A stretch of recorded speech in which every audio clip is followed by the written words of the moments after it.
Today is a solemn day for our country as we remember the nearly 3,000 people killed in the 9/11 terror attacks. This is a live look this morning from the World Trade Center, which is just one of the places across the country where people will gather to remember the lives lost on that tragic day. Victims' relatives will gather at Ground Zero a little later this morning. President Trump will attend an observance at the Pentagon, and Vice President Mike Pence will speak at the third attack site in Pennsylvania. So today marks 18 years since the attacks. People here in Colorado will also pay their respects. Aurora Police Academy recruits will climb 110 stories, the height of the World Trade Center, in honor of the first responders who gave their lives trying to save others. Denver 7's Eric Lufer is live this morning. And Eric, this is the first time the department is doing this. Yeah, this is a first-time thing, and it's going to be quite the event, and it's going to happen right behind me here. You can see this is the stairwell tower that's going to be used. We're talking 1,980 steps that these recruits will take to equal the 110 stories from the World Trade Center. You can see that 30-foot American flag that police just put up a few minutes ago, and there's a lot that's going to be happening starting at around 6:30. I'm here with Officer Matt Longshore. Thanks for waking up early with us. This is really awesome, and it's a first-time thing for these recruits, and a lot of them, you know, they were 3 years old when the attacks happened in 2001.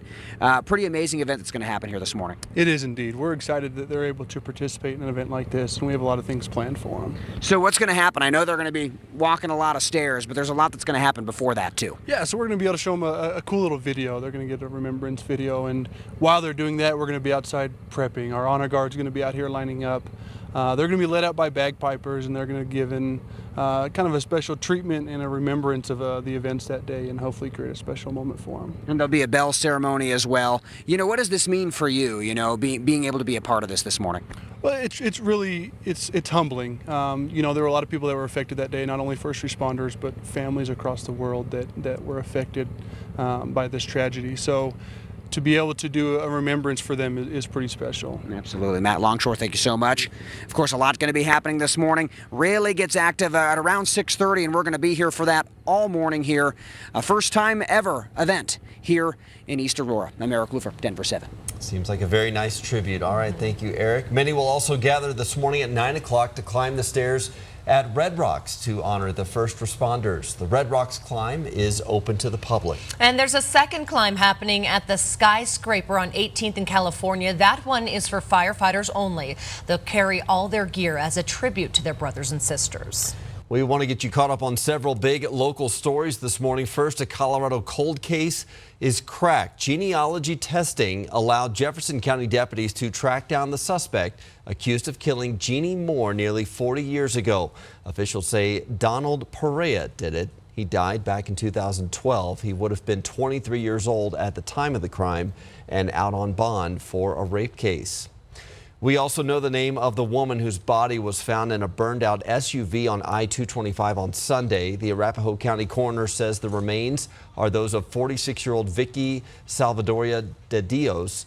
The coroner believes she was killed before the SUV caught fire. The Aurora Police Department is calling it a homicide. They have not arrested anyone or released information about a possible suspect.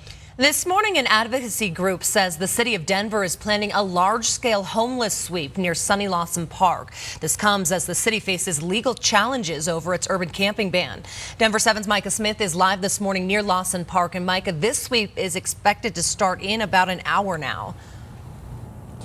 It is, Molly, and I can tell you we just saw park rangers not too long ago in this area. They did leave, but they're expected to come back very soon. Now, according to the advocacy group Homeless Out Loud, this sweep is going to affect about 100 people sleeping under tents and tarps here at 24th and California. Homeless Out Loud says the city gave members of the transient community a 48-hour notice, saying this morning police officers and other city employees plan to bring in trash trucks and start start removing items from the area. Now, this comes 2 weeks before a federal judge will rule on a class action lawsuit settlement between the city and all people in Denver experiencing homelessness.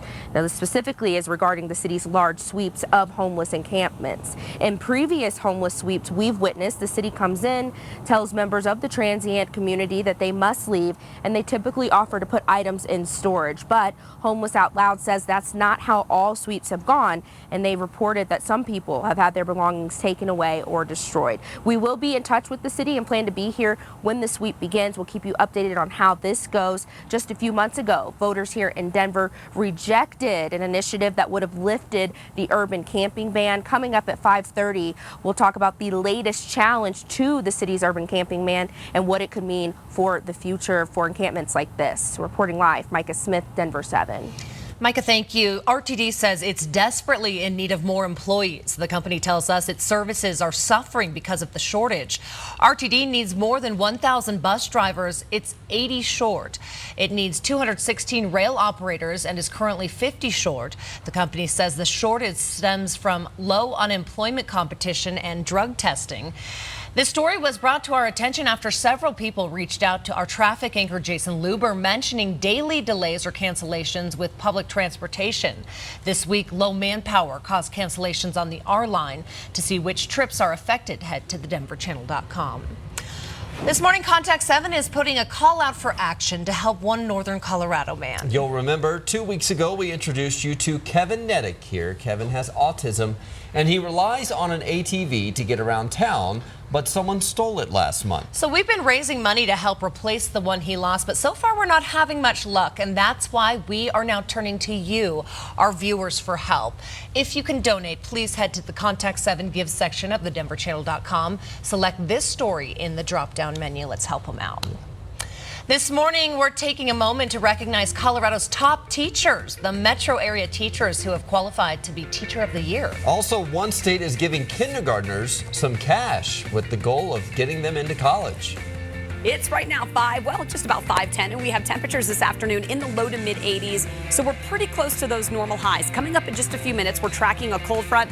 I'll show you what's going to do to our temperatures tomorrow and where we could see a little snow. Yeah, snow late tonight. And there still is some work going on along 470. We still have some restrictions in here, but they're starting to pick up the pieces right now as you're making your way across Highlands Ranch. No big issues for us to the east side of town, but we'll take a look at that light rail situation coming up in just a minute. I'm Vinny Politan. Today on Court TV, our continuing coverage of Ohio versus Skylar Richardson. We are in the middle of the defense case. She was 18 years old when she delivered a baby. The question for the jury is whether or not that baby was born alive and killed by Skylar Richardson or whether it was a stillbirth. The defense is in the middle of their case. Couple of questions out there. Will they call her mother to the stand, and will she take the stand in her own defense? We're live in Ohio today on Court TV. And a reminder, you can watch Gavel to Gavel coverage daily on CourtTV.com or on streaming devices like Roku, Apple TV, and Amazon Fire.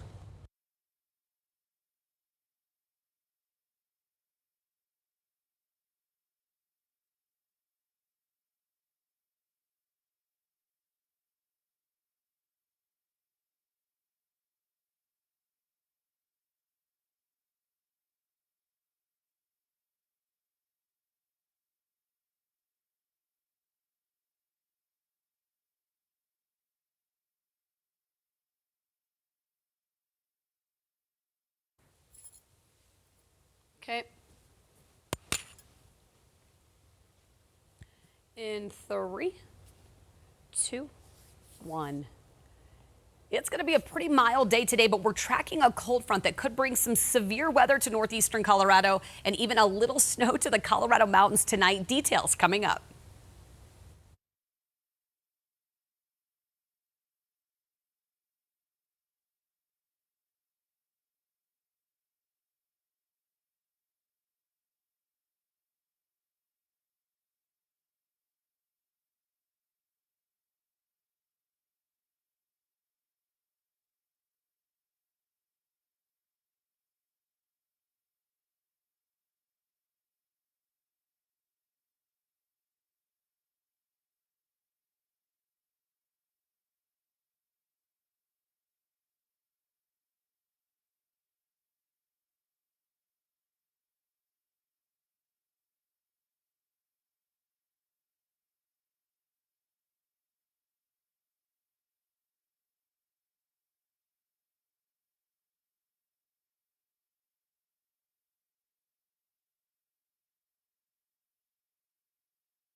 5:14 is your time this morning, and the stage is set. Tomorrow night, 10 of the highest polling Democratic presidential candidates will face off in debate. This is a time lapse of the stage being built in Houston right now. Senators Elizabeth Warren and Bernie Sanders and former Vice President Joe Biden seen as the front runners right now. You can watch the debate right here on Denver 7 tomorrow night. ABC's coverage will begin at 6 p.m., followed by a special edition of Denver 7 News. This morning, we're highlighting the Colorado teachers who are finalists to become Teacher of the Year. This is a look at the 7 finalists here. 3 are metro area teachers. Hillary Wimmer teaches business and leads the DECA program at Mountain Range High School in Westminster. Claudia Ladd teaches first grade in Denver at McKean Elementary. And Machen Norris is an 8th grade STEM teacher at Franklin Middle School in Greeley. Got to get his picture up there. Denver 7 is proud to be a sponsor of the Teacher of the Year program. And another Colorado teacher is also being honored. Carla Flanhofer is one of 10 finalists for the National History Teacher of the Year. Carla teaches social studies at Peak to Peak Charter School in Lafayette. The national winner will be announced next month. This is interesting. In Boston, kindergartners are getting $50 to kickstart not just the school year, but their entire academic careers. The catch is they can't spend the money right away. The $50 is locked away in a savings account until they graduate high school. And even then, they can only use the money for college or job training. Organizers say the program goes way beyond financial help. We are giving people a tool and money, but really what we're trying to do is really start parents and kids thinking about the future early on. So you might remember back in March, Governor Jared Polis signed a bill setting aside $100 in college savings for all Colorado kids born or adopted between 2020 and 2040. The amount will be adjusted for inflation, so it may end up being more than $100 in the future. Well, something is happening over the next week that won't happen again for a while. This is pretty interesting. Take a look. This is Palindrome Week. That means all of the dates that you see on the screen here are the same, backwards and forwards. And it will be this way until next Thursday. So there has been a Palindrome Week every year since 2011, but this won't happen again until 2021. That Palindrome Week will be the start of December. See something? It's where you watch the news in the morning. And I believe after 2021, it won't happen for the rest of the century, right? If I'm doing my math correctly. I don't know. It's too early for me. Numbers, words, reading. Oof. 12 months in the year, right? Thanks, bro. That's right, 12 months in the year. Okay. Can we cue the cricket machine right now? Cue the crickets. We are right now looking at a very nice start to the day. 60s, 50s, and 60s this morning under a mostly sunny sky. You know,